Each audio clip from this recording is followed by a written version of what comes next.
सभी को प्रणाम। परम पूज्य गुरुदेव वंदना माता जी के आशीर्वाद से हम पढ़ रहे हैं, एक बुक नहीं पढ़ रहे, एक भाव पढ़ रहे हैं। प्रेम योग, प्रेम के दिव्य भाव को पढ़ने की कोशिश कर रहे हैं ताकि वो हमारे अंतःकरण में उतर सके।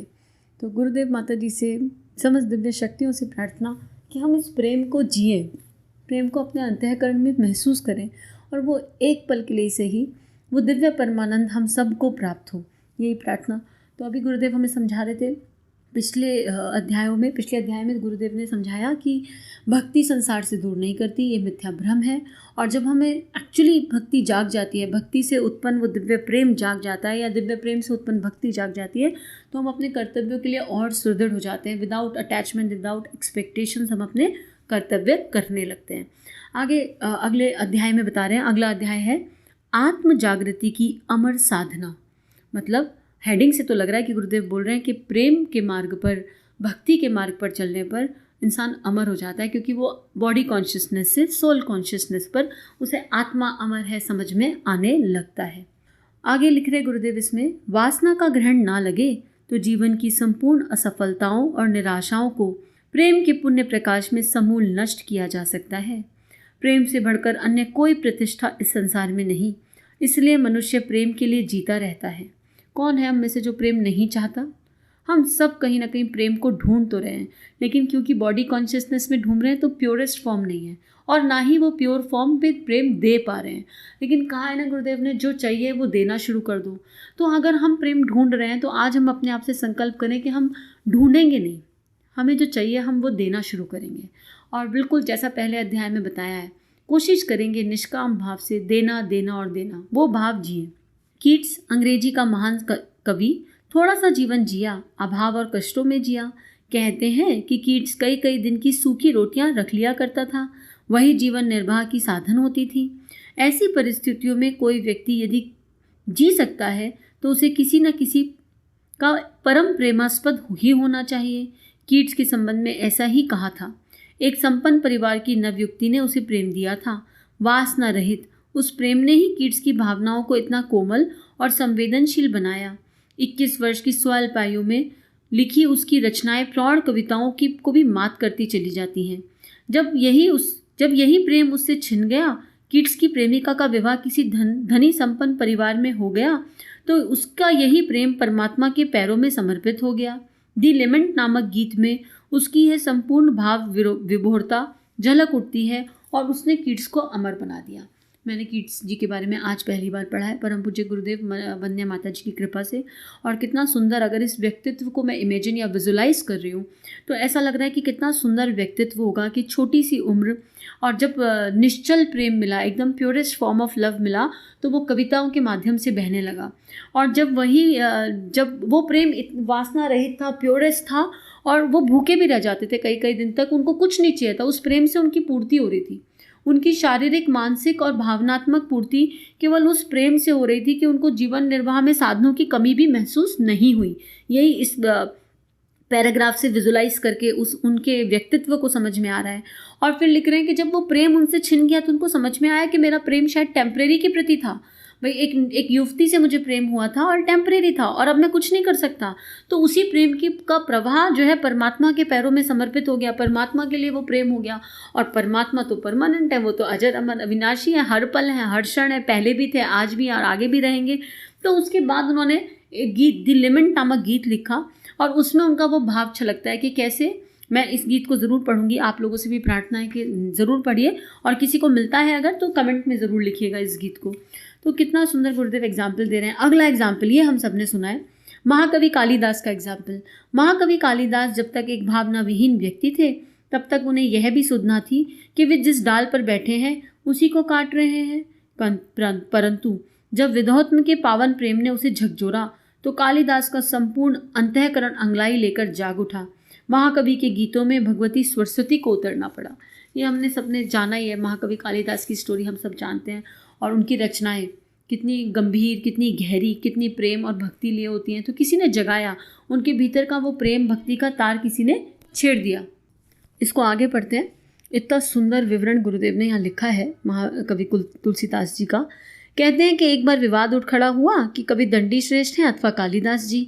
जब इसका निर्णय मानवीय पंचायत ना कर सकी तब दोनों सरस्वती के पास गए और पूछने लगे, हे अम्बे, अब तुम ही बताओ, निर्णय करके दो कि श्रेष्ठ और बड़ा कवि कौन है। माँ सरस्वती, माँ भगवती मुस्कुराई और बोले, कवि दंडी, वही तो सर्वश्रेष्ठ है क्योंकि वो कवि है। इस बात पर महाकवि कालिदास ने माँ भगवती के चरणों में अपना सर्वस्व रखा, अश्रुपूरित होकर पूछा, हे माँ, ये तो बहुत पक्षपातपूर्ण निर्णय लगा। अब एक बात बताओ, अगर कवि दंडी श्रेष्ठ हैं तो फिर मैं क्या हुआ। माँ मुस्काई, उन्हें स्नेह से गले से लगाया और बोली, तुम तो साक्षात सरस्वती ही हो ना, हम और तुम तो अभिन्न हैं। इस व्याख्या से महाकवि का मन पश्चाताप से भर गया। उन्होंने तब जाना कि निस्वार्थ प्रेम की गौरव गरिमा कितनी महान होती है। कितना सुंदर एग्जाम्पल है, इसको विजुलाइज करो, इसको सोचो तो ही अश्रु आ जाए, रोना आ जाएगा। पहले से पूरा पढ़ लेते हैं आगे क्या लिख रहे हैं गुरुदेव। महाकवि तुलसी के अंतःकरण को प्रेम ने ही जागृत कर ईश्वर परायण बनाया था।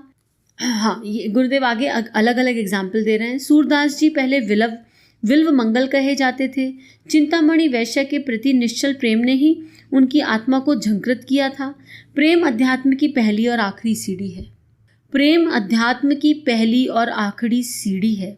उसी पर चढ़कर ही व्यक्ति निराकार सत्ता में विश्वास और चिर सुख की अनुभूति कर सकता है। मैं तो अभी तक महाकवि कालिदास के एग्जाम्पल पे लगी हूँ। एक बार एक छोटी सी घटना बताती हूँ आपको। बड़ा गुरुदेव लीलाधर हैं और बड़ी लीलाएं करते हैं, बड़ा अच्छा भी लगता है। कभी कभी जब बहुत ध्यान लग जाए कृपा से या बहुत भाव मिल जाए तो कभी कभी गुरुदेव बड़ी पोएम्स लिखवा लेते हैं। बहुत कभी, हमेशा नहीं, राइटर तो हमेशा लिख सकता है, लेकिन एक जब वो कृपा से लिखी जाती है तो वो कभी कभी आती है। तो पोएम लिखवा लेते थे गुरुदेव। तो जब स्टार्टिंग में ये जर्नी शुरू हुई और कविताएं लिखी गई तो कविता उस समय लिखी गई है और पता है कि कोई दिव्य चेतना लिखवा रही है, लेकिन जब वो दिव्य पल समाप्त होते थे, वो कभी समाप्त ना होने वाले पल हैं, लेकिन जब शरीर रूप में आप वापस आ जाते हो उस बॉडी कॉन्शियसनेस में और फिर संसार में रमते हो तो अपना अहंकार आगे आ जाता है और मन करता था कि वो कविताओं को किसी को भेजूं और कोई तारीफ़ करे। तो और फिर क्यों करता था मन ऐसा? इसलिए करता था कि मन कहता था मैंने लिखी है, और जबकि कहीं ना कहीं भीतर कोई सच जानता है, अच्छे से समझता है कि नहीं, अपना लिखा हुआ इसमें कुछ नहीं है, वो परमात्मा का दिया हुआ है। तो एक बड़ी सुंदर वो यात्रा थी। और फिर गुरुदेव ने बड़े प्यार से और फिर एक निकाला भी उससे। और एक ये बात भी होती है कि चाय गर्म है, जब तक चाय पी के नहीं देखेंगे पता नहीं चलेगा। तो कुछ चीज़ें ना एक्सपीरियंस और अनुभव से भी सीखने मिलती हैं। हालांकि केवल अपने ही एक्सपीरियंस से सीखते रह जाएंगे तो हज़ारों जन्म कम पड़ेंगे। इसलिए सबके एक्सपीरियंस से हमें जहाँ से जो मिल रहा है, जहाँ से कोई समझा रहा है कुछ, तो उसको रिसीविंग मोड में समझने की कोशिश करनी चाहिए। क्योंकि आपको कब भगवान किसके माध्यम से आके बताएंगे, किसके माध्यम से आके सिखाएंगे, कोई अंदाज़ा भी नहीं लगा सकते हम। आगे ये लाइन तो बहुत अच्छी है, प्रेम अध्यात्म की पहली और आखिरी सीढ़ी। क्यों? क्योंकि हम सब उस प्रेम की ऊर्जा से बने हुए हैं। अगर सूर्य है और उसकी किरणें हैं तो सूर्य और उसकी किरणें अलग अलग नहीं हैं। हम वो ईश्वर हैं, उसका परम तत्व है, तो हम और ईश्वर अलग अलग नहीं है। और ईश्वर प्रेम का पूर्ण स्वरूप है, तो हम भी वही प्रेम है। और इसलिए गुरुदेव लिख रहे हैं कि उसी वो पहली सीढ़ी है। गुरुदेव जब ये मार्मिक बात कहते हैं कि कोई तुमसे आके तुम्हारे गुरु के लिए कुछ भी कहे सब मान लेना, लेकिन अगर कोई आके ये कहे कि तुम्हारा गुरु तुमसे प्रेम नहीं करता, तो इस बात को कभी मत मानना, कभी मत मानना। तो यही बताता है कि कितना स्नेह गुरुदेव के हृदय में हम सबके लिए है। उसके बाद आगे लिख रहे हैं, उसी से मिलकर ही वह अमरत्व आनंद लूटता है। प्रेम का अभ्यास जीवन में ना किया हो ऐसा एक भी अध्यात्मवादी व्यक्ति नहीं मिलेगा। क्योंकि प्रेम नहीं होगा तो वह कैसे मानेगा कि संसार का अंतिम सत्य पदार्थों में, शरीर और संपत्ति में नहीं, भावनाओं में है। उसकी ही प्यास मनुष्य को चारों ओर दौड़ाती है।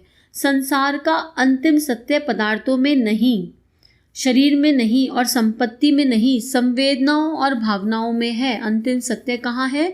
मेरी इंटेंशन, मेरा प्योरेस्ट फॉर्म, और वो भी मेरा नहीं है, ये शब्द ही गलत है, मेरा।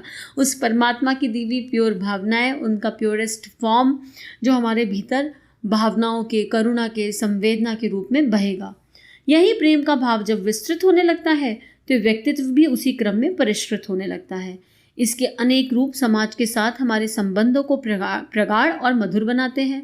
छोटे से प्रेम स्नेह, समवयस्कों से मैत्री और भ्रातृत्व, पत्नी से प्रेम राग, तथा बड़ों से प्रेम श्रद्धा कहलाता है। अब प्रेम के गुरुदेव अलग अलग स्वरूप बता रहे हैं और बोल रहे हैं कि जब ये प्रेम बहुत बड़ा हो जाएगा, परिष्कृत हो जाएगा, तो फिर जितना आपका प्रेम की एनर्जी बढ़ेगी उतने लोगों तक आप ऑटोमेटिकली बिना कुछ करे पहुंचने लगोगे।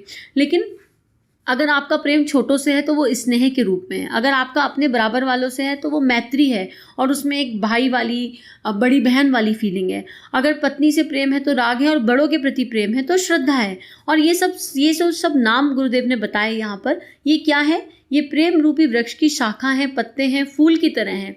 और ईश्वर के प्रति जब प्रेम हो जाता है तो वही भक्ति कहलाता है। और यही जो ईश्वर के प्रति प्रेम है ये केवल निष्काम है और इसकी जो ताकत है वो विश्वास और श्रद्धा है। विश्वास की शक्ति से संपन्न होने के कारण ये महान हो जाता है। कुछ भी हो जाए, कितनी भी बड़ी समस्या हो, समस्या को जाके बोल दो कि मेरा जो गुरु है वो इन सारी समस्याओं से बड़ा है। मेरा जो परमात्मा है जिसके प्रति भी आपका विश्वास टिका है, कोई तो होगा ना जिस पे आपने विश्वास टिकाया है, जो टेम्परेरी नहीं है, परमानेंट है, कि वो उन सबसे बड़ा है।